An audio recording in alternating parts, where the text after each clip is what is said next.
So hey guys, welcome back to another video. आप सभी का स्वागत है आज एक नए वीडियो के अंदर।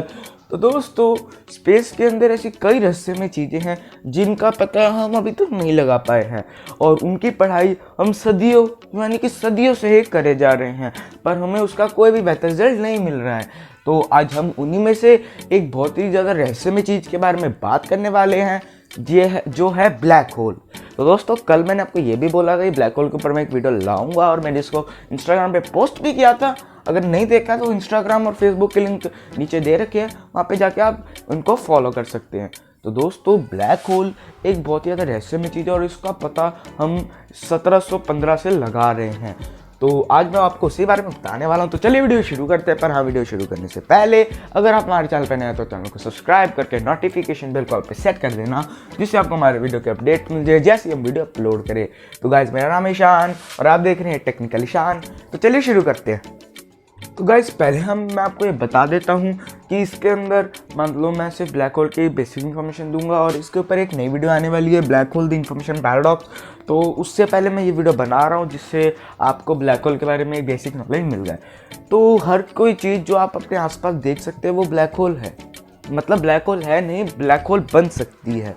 और वो कैसे, मैं आपको बता देता हूँ। क्योंकि हमारे आसपास जो भी चीज़ें हैं वो सारी एटम से बनी हैं और जो एटम्स है हर एक एटम के बीच में एक स्पेसिफाइड डिस्टेंस होता ही है। और जैसे ही हम किसी भी चीज़ को कंप्रेस कर देंगे, मान लीजिए अगर हम एग्जांपल लेते हैं अपनी धरती का, अगर हम अपनी धरती को छोटा करके इतना कंप्रेस कर देंगे तो उन एटम्स की जो साथ में डिस्टेंस थी वो डिस्टेंस सारी हट जाएगी और वो एकदम पास आ जाएंगे।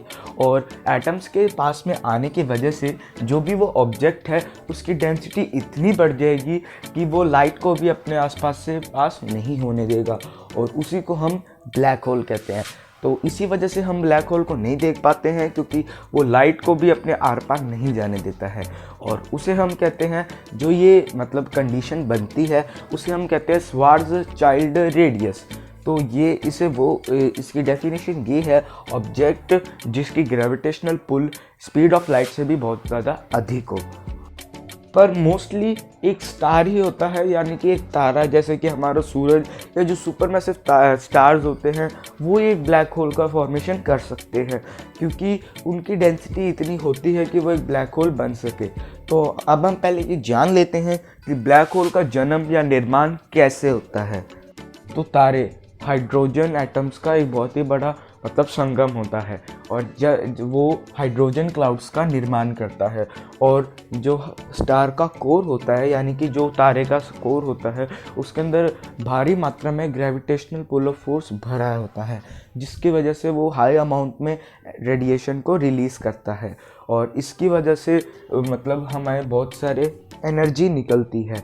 और एक तारे में मुख्य 2 प्रकार के फैक्टर होते हैं, जिसमें से पहला है ग्रेविटेशनल फैक्टर और इसे हम ग्रेविटेशनल फोर्स भी कह सकते हैं, और दूसरा है रेडिएशन फोर्स। तो आइए जान लेते हैं कि ये ग्रेविटेशनल फोर्स और रेडिएशन फोर्स क्या है।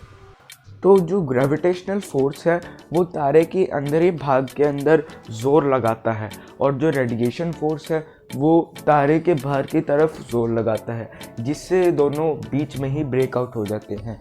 और जब तक तारे का न्यूक्लियर फ्यूजन चलता रहता है तब तक वो अपना इसी हिसाब से बैलेंस बनाए रखता है। पर जो अधिक बड़े तारे होते हैं उसके अंदर ये जो प्रक्रिया होती है उसके अंदर कई हैवियर एलिमेंट्स का निर्माण होता है। तो उसके अंदर जो पहला एलिमेंट होता है वो होता है हाइड्रोजन, और हाइड्रोजन के पार्टिकल से ही वो हीलियम का निर्माण करता है और हीलियम से वो कार्बन में बदलता है और उसके आगे वो नियॉन में, और नियॉन में बदलने के बाद उसका जो कोर होता है वो ऑक्सीजन तथा सिलिकॉन में बदल जाता है और लास्ट में आता है आयरन।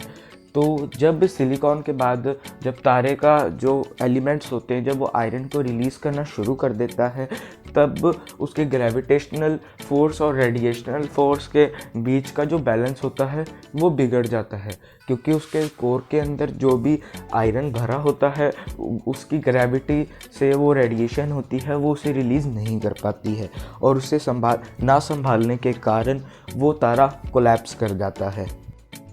कोर के कोलैप्स होने की वजह से जो तारे का केंद्र होता है उसके अंदर ग्रेविटी की मात्रा अधिक बढ़ जाती है और उसकी वजह से जो उसके बीच में जो उसके कोर वाली साइड के ऊपर मास बहुत ही ज़्यादा अधिक हो जाता है और उसके बाद जैसे ही ये दोनों मिलते हैं उससे हो जाता है सुपरनोवा एक्सप्लोजन।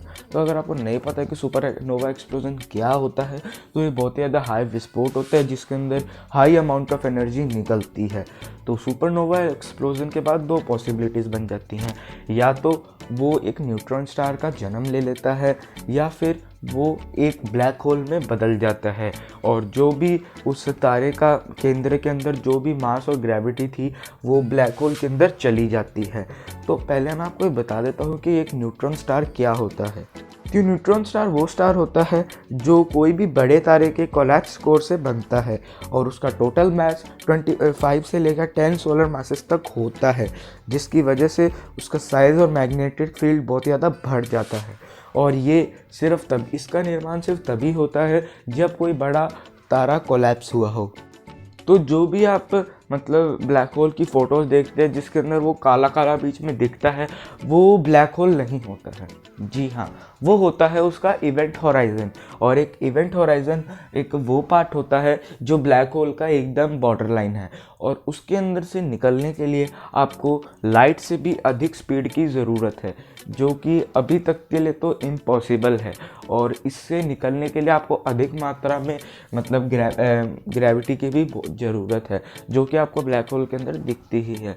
और जो ब्लैक होल है तो उसके अंदर जो भी पार्ट होता है उसे हम आज तक नहीं देख पाए हैं, हम उसके सिर्फ इवेंट होराइज़न को ही देख सकते हैं। पर बहुत लोग ये मानते हैं कि जो इवेंट होराइज़न के अंदर जो ब्लैक होल है उसके भाग को हम सिंगुलैरिटी कहते हैं। और सिंगुलैरिटी के अंदर मतलब हमें ये नहीं पता है कि इसके अंदर का सरफेस कैसा दिखता है या फिर ये कैसा है, अभी तक तो इसका हमें कोई भी इंफॉर्मेशन नहीं मिली है।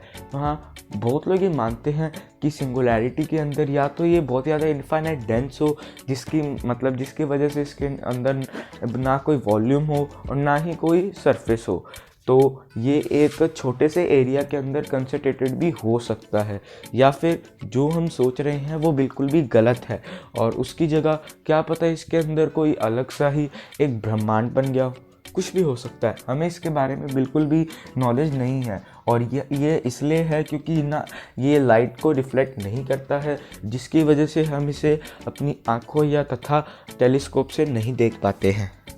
और ब्लैक होल अपने आसपास की सारी डस्ट, सारे पार्टिकल्स और सारे छोटे छोटे पिंड या प्लैनेट्स को अपने अंदर खींच लेता है और उनके अंदर जाने के बाद उनका क्या होता है, वो डिस्ट्रॉय हो जाते हैं, क्या होता है इसका हमें कुछ भी नहीं पता है। So guys, that being said, मैं इस वीडियो को यहीं पे रैप अप करता हूँ। अगर आपको मेरी वीडियो अच्छी लगती है वीडियो लाइक शेयर कमेंट जरूर करना और चैनल को सब्सक्राइब करके नोटिफिकेशन बिल कॉल पे सेट कर देना, जिससे आपको हमारी वीडियो के अपडेट्स मिल जाए जैसे हम वीडियो अपलोड करें। तो गाइज, मैंने ये वीडियो अपलोड कर दिया और इसके अगली ब्लैक होल की थ्योरी के ऊपर आ रही है जो मैं बहुत दिनों से आपको बता रहा था, तो वो भी वीडियो आने वाली है और उसके लिए आपको ये बेसिक नॉलेज होनी बहुत ज़्यादा ज़रूरी थी, तो वो मैं आपको दे दी है। तो गाइज, मिलते हैं अगली वीडियो में, तब तक के लिए stay safe, stay healthy and keep being awesome.